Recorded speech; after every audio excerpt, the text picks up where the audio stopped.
Saya akan baca puisi yang saya yang pertama dan yang terbaik.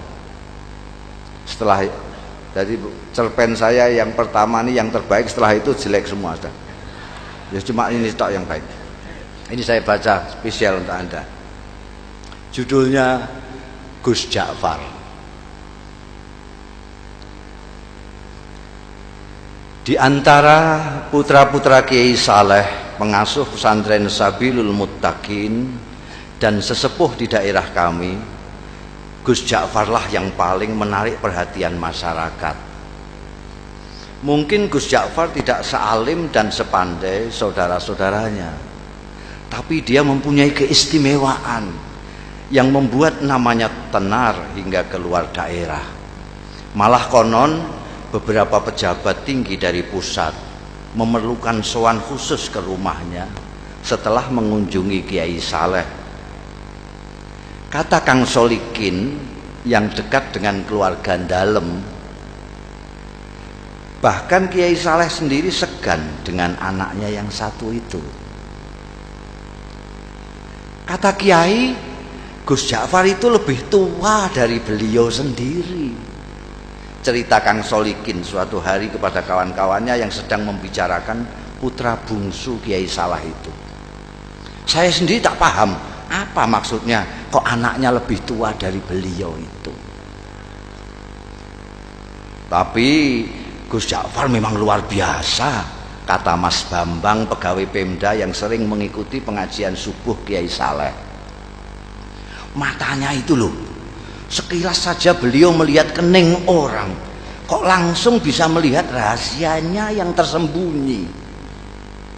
Kalian ingat enggak Sumini yang anak penjual rujak di terminal lama itu, yang dijuluki perawan tua itu? Sebelum dilamar orang Sabrang kan ketemu Gus Ja'far. Waktu itu Gus Ja'far bilang, "Sum, kulihat kok keningmu kok bersinar, sudah ada yang ngelamar ya?" Loh, tak lama kemudian orang Sabrang itu datang melamar Sumini. Kang Kandar kan juga begitu, timpal Mas Guru Slamet. Kalian kan mendengar sendiri ketika Gus Ja'far bilang kepada tukang kebun SD 4 itu, "Kang, saya lihat hidung sampean kok sudah bengkok, sudah capek menghirup napas ya?" Loh, ternyata besoknya Kang Kandar meninggal.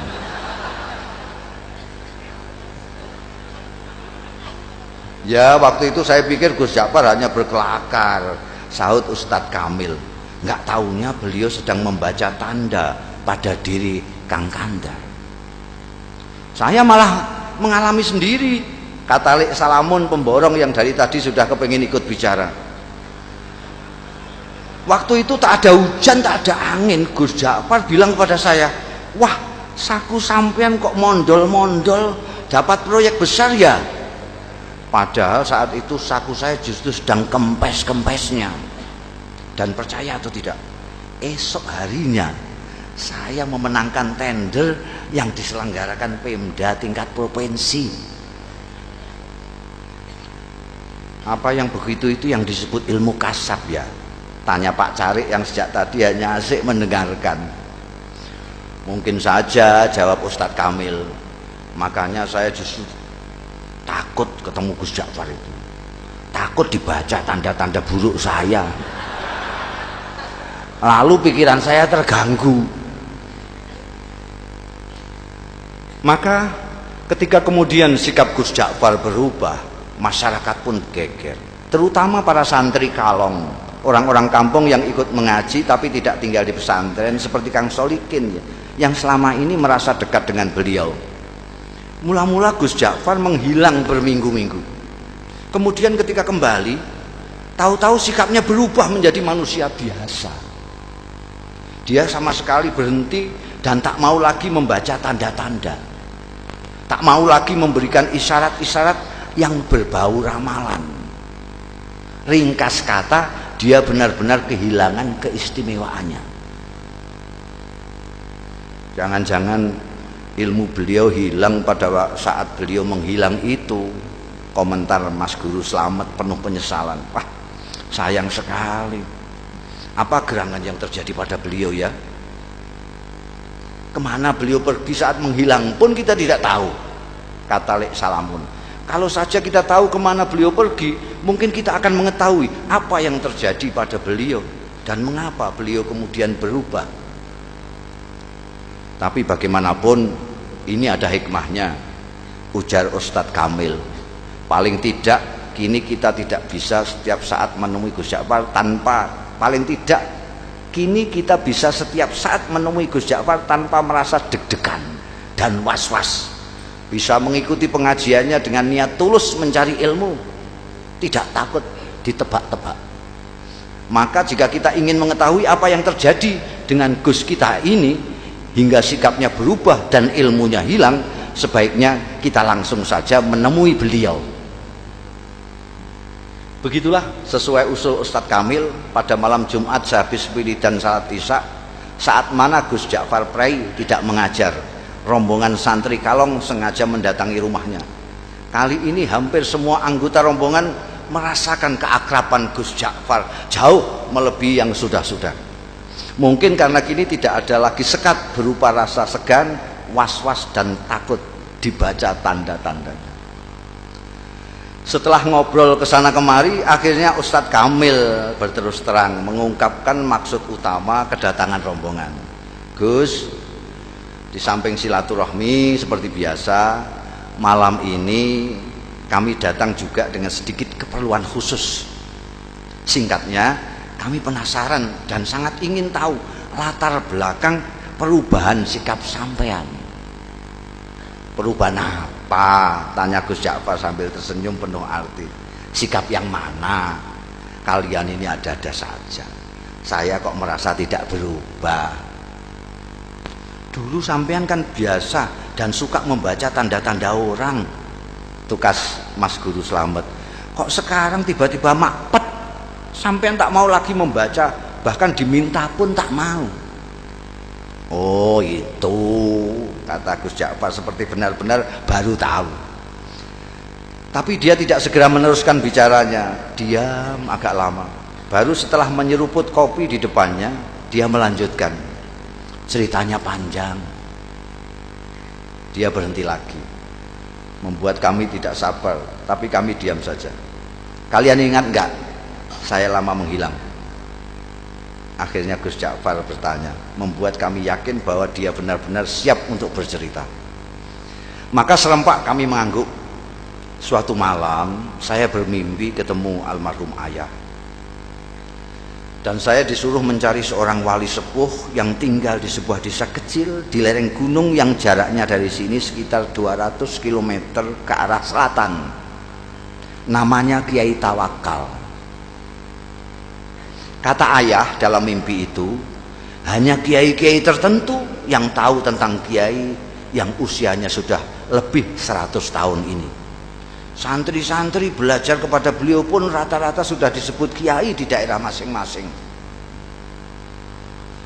Terus terang, sejak bermimpi itu saya tidak bisa menahan keinginan saya untuk berkenalan dan kalau bisa berguru kepada wali tawakal itu. Maka dengan diam-diam dan tanpa pamit siapa-siapa, saya pun pergi ke tempat yang ditunjukkan ayah dalam mimpi dengan niat bil barokah dan menimba ilmu beliau.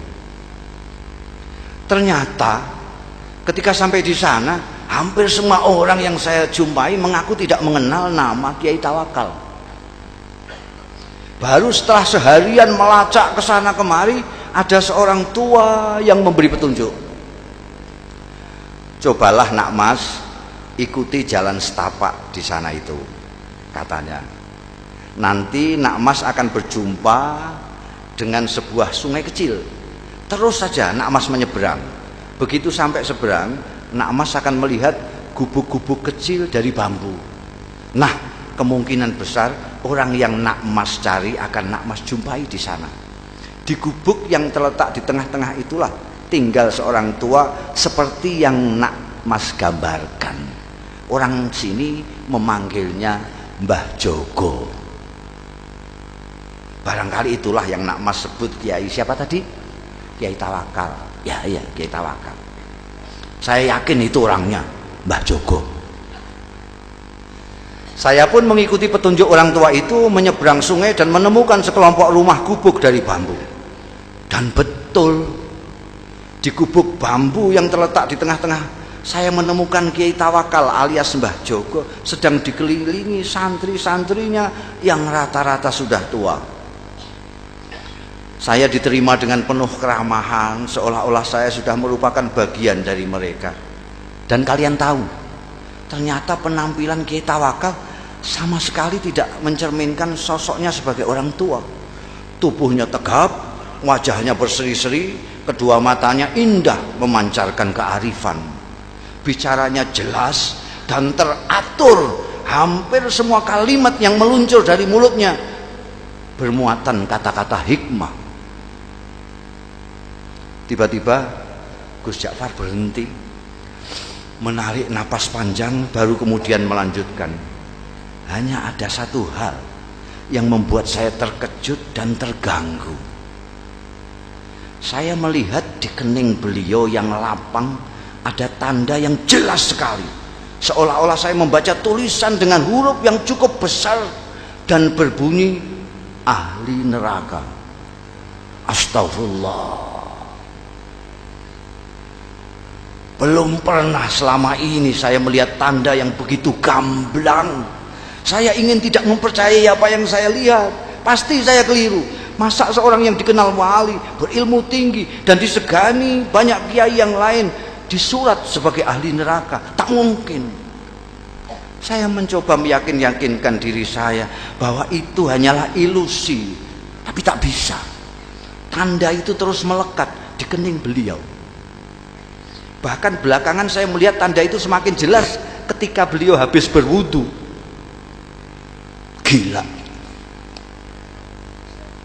Akhirnya niat saya untuk menimba ilmu kepada beliau, meskipun secara lisan memang saya sampaikan demikian, dalam hati sudah berubah menjadi keinginan untuk menyelidiki dan memecahkan keganjilan ini. Beberapa hari saya amati perilaku Kiai Tawakal. Saya tidak melihat sama sekali hal-hal yang mencurigakan. Kegiatan rutinnya sehari-hari tidak begitu berbeda dengan kebanyakan kiai yang lain. Mengimami salat jamaah, melakukan salat-salat sunnah seperti duha, tahajud, witir dan sebagainya, mengajar kitab-kitab, umumnya kitab-kitab besar, mujahadah, zikir malam, menemui tamu dan semacamnya. Kalaupun beliau keluar, biasanya untuk memenuhi undangan hajatan atau, dan ini sangat jarang sekali, mengisi pengajian umum. Memang ada kalanya beliau keluar pada malam-malam tertentu, tapi menurut santri-santri yang lama itu pun merupakan kegiatan rutin yang sudah dijalani Kiai Tawakal sejak muda, semacam lelono broto kata mereka. Baru setelah beberapa minggu tinggal di pesantren, saya mendapat kesempatan atau tepatnya keberanian untuk mengikuti Kiai Tawakal keluar. Saya pikir inilah kesempatan untuk mendapatkan jawaban atas tanda tanya yang selama ini mengganggu saya. Begitulah pada suatu malam purnama, saya melihat Kiai keluar dengan berpakaian rapi. Beliau berbelok. Ketika kemudian saya ikuti belok, saya kaget ternyata sosoknya tak kelihatan lagi. Yang terlihat justru sebuah warung yang penuh pengunjung. Terdengar gelak tawa ramai sekali. Dengan bengong saya mendekati warung terpencil dengan penerangan petromak itu. Dua orang wanita, yang satu masih muda, yang satu lagi agak lebih tua, dengan dandanan yang menor, sibuk melayani pelanggan sambil menebar tawa genit ke sana kemari.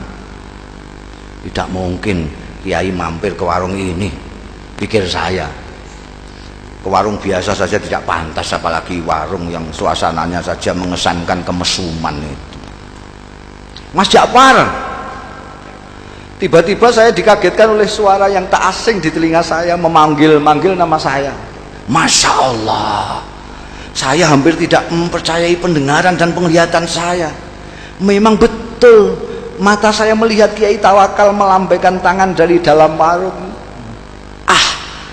Dengan kikuk dan pikiran tak karuan saya pun terpaksa masuk dan menghampiri kiai saya yang duduk santai di pojok. Warung penuh dengan asap rokok. Kedua wanita menor menyambut saya dengan senyum penuh arti. Kiai Tawakal menyuruh orang di sampingnya untuk bergeser. Kasih kawan saya ini tempat sedikit. Lalu kepada orang-orang yang ada di warung, Kiai memperkenalkan saya. Katanya, ini kawan saya, dia baru datang dari daerah yang cukup jauh, cari pengalaman katanya. Mereka yang duduk dekat serta-merta mengulurkan tangan, menjabat tangan saya dengan ramah, sementara yang jauh melambaikan tangan. Saya masih belum sepenuhnya menguasai diri, masih seperti dalam mimpi. Ketika tiba-tiba saya dengar Kiai menawari, minum kopi ya. Saya mengangguk asal mengangguk. Kopi satu lagi yuk, kata Kiai kepada wanita warung sambil mendorong piring jajan ke dekat saya. Silakan, ini namanya Rondo Royal, tape goreng kebanggaan warung ini. Lagi-lagi saya hanya mengangguk kepala asal mengangguk. Kiai Tawakal kemudian asik kembali dengan kawan-kawannya dan membiarkan saya bengong sendiri. Saya masih tak habis pikir, bagaimana mungkin Kiai Tawakal yang terkenal waliullah dan dihormati para kiai lain bisa berada di sini, akrab dengan orang-orang beginian, bercanda dengan wanita warung. Inikah yang disebut Lelono Broto? Ataukah ini merupakan dunia lain beliau yang sengaja disembunyikan dari umatnya? Tiba-tiba saya seperti mendapat jawaban dari tanda tanya yang selama ini mengganggu saya, dan karenanya saya bersusah payah mengikutinya malam ini. Oh, pantas di keningnya aku lihat tanda itu. Tiba-tiba sikap dan pandangan saya terhadap beliau berubah. Mas, sudah larut malam. Tiba-tiba suara Kiai Tawakal membuyarkan lamunan saya. Kita pulang yuk. Dan tanpa menunggu jawaban saya, Kiai membayari minuman dan makanan kami, berdiri, melambai kepada semua, kemudian keluar. Seperti kerbau dicocok hidung, saya pun mengikutinya. Ternyata setelah melewati kebun sengon, Kiai Tawakal tidak menyusuri jalan-jalan yang tadi kami lewati. Biar cepat, kita mengambil jalan pintas saja ya, katanya. Kami melewati pematang, lalu menerobos hutan, dan akhirnya sampai di sebuah sungai. Dan sekali lagi saya menyaksikan kejadian yang mengguncangkan. Kiai Tawakal berjalan di atas permukaan air sungai seolah-olah di atas jalan biasa saja. Delonyor-delonyor. Sampai di seberang, beliau menoleh ke arah saya yang masih berdiri mematung. Beliau melambai, ayo, teriaknya. Untung saya bisa berenang. Saya pun kemudian berenang menyeberangi sungai yang cukup lebar. Sampai di seberang, ternyata Kiai Tawakal sudah duduk-duduk di bawah pohon randu alas menunggu. Kita istirahat sebentar, katanya, tanpa menengok saya yang sibuk berpakaian. Kita pasti punya waktu, insya Allah sebelum subuh kita sudah sampai pondok. Setelah saya ikut duduk di sampingnya, tiba-tiba dengan suara berwibawa, Kiai berkata mengejutkan, bagaimana? Kau sudah menemukan apa yang kau cari? Apakah kau sudah menemukan pembenar dari tanda yang kau baca di kening saya? Mengapa kau seperti masih terkejut? Apakah kau yang mahir melihat tanda-tanda menjadi ragu terhadap kemahiranmu sendiri? Dingin air sungai rasanya semakin menusuk mendengar rentetan pertanyaan beliau yang menelanjangi itu. Saya tidak bisa berkata apa-apa. Beliau yang kemudian terus berbicara, anak muda, kau tidak perlu mencemaskan saya hanya karena kau melihat tanda ahli neraka di kening saya. Kau pun tidak perlu bersusah payah mencari bukti yang menunjukkan bahwa aku memang pantas masuk neraka. Karena pertama, apa yang kau lihat belum tentu merupakan hasil dari pandangan kalbumu yang bening. Kedua, kau tak akan tahu sebagaimana neraka, surga, aku adalah milik Allah. Maka terserah kehendaknya, apakah ia mau memasukkan diriku ke surga atau ke neraka. Untuk memasukkan hambanya ke surga atau neraka, sebenarnya lah ia tidak memerlukan alasan. Sebagai kiai, apakah kau berani menjamin amalmu pasti mengantarkanmu ke surga kelak? Atau kau berani mengatakan bahwa orang-orang di warung yang tadi kau pandang sebelah mata itu pasti masuk neraka? Kita berbuat baik karena kita ingin dipandang baik olehnya. Kita ingin berdekat-dekat dengannya. Tapi kita tidak berhak menuntut balasan kebaikan kita darinya. Mengapa? Karena kebaikan kita pun berasal darinya. Bukan begitu?